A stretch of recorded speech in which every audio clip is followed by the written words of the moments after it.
पूछत हुआ कौनो दुल्हन का नया नया गौना हो गई तो पुरानो गौना होला का होबे करेला सालिक बड़का बाबू तो से बढ़िया के जानी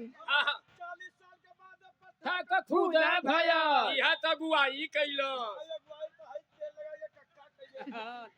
नया नया गौना हो गए सुहाग रात का रात बितल पिहाने दुल्हन ई सुहाग रात का होला हो बस इनकर मुंह देखा इनकर इतना उम्र हो गए काहे तो के ना पता का पता रहा तो तुझसे पूछी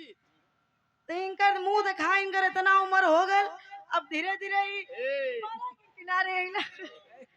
इनके भाई है ना पता कि सुहाग रात का होला काहे तो अपन सुहाग रात ना मनौला का ना एकर सुहाग रात एकर बाऊ मनौला चल स्वामी तुरंत के बताओ थे हम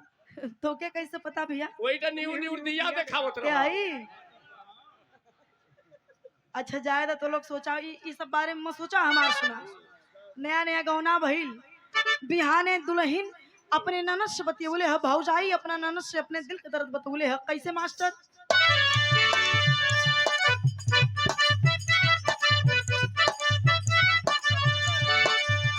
भौजाई कहले हो का बताई उठा तो दरहत होला उठा तो दरहत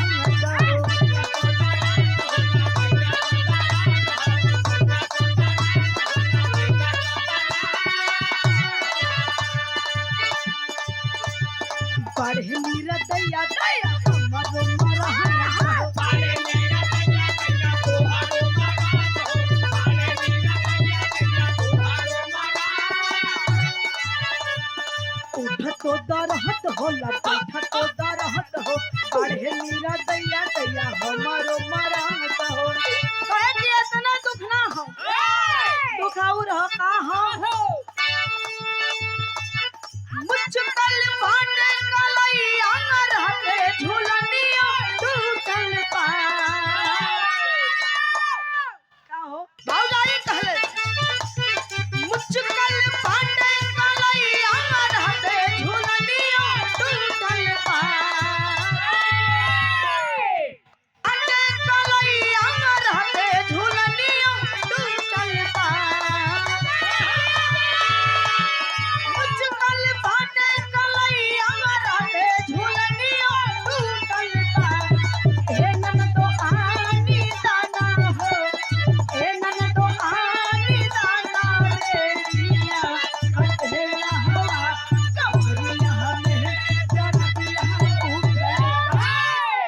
ऐसे न होई अब कैसे होई खाली वीडियो में आवा वीडियो में वीडियो आहो ई वीडियो कब से देखे लगला जब से तोहार मोबाइल टावर पकड़े लगा थोड़ा ज्यादा वीडियो के फेर में मत पड़ा तू अरे सबकर मन हो के कर मन हो देखाओ दादा हो तो कब्बा के ताकत हई लइकवा तो के दादा लौकत हुआ और चदरवा ओढ़ले दादा तो के लइका लौकत हुआ खटियावा पर अकेला बैठल हुआ अच्छा उनके कहत हुआ अरे दादा का खाली मन है और केहू का मन ना हो सबकर मन हो का भैया आप लोग का इच्छा हो हाँ जेकर जेकर इच्छा हो आगे से उठा के दिखाओ का हथवा हो और का तू न मन बा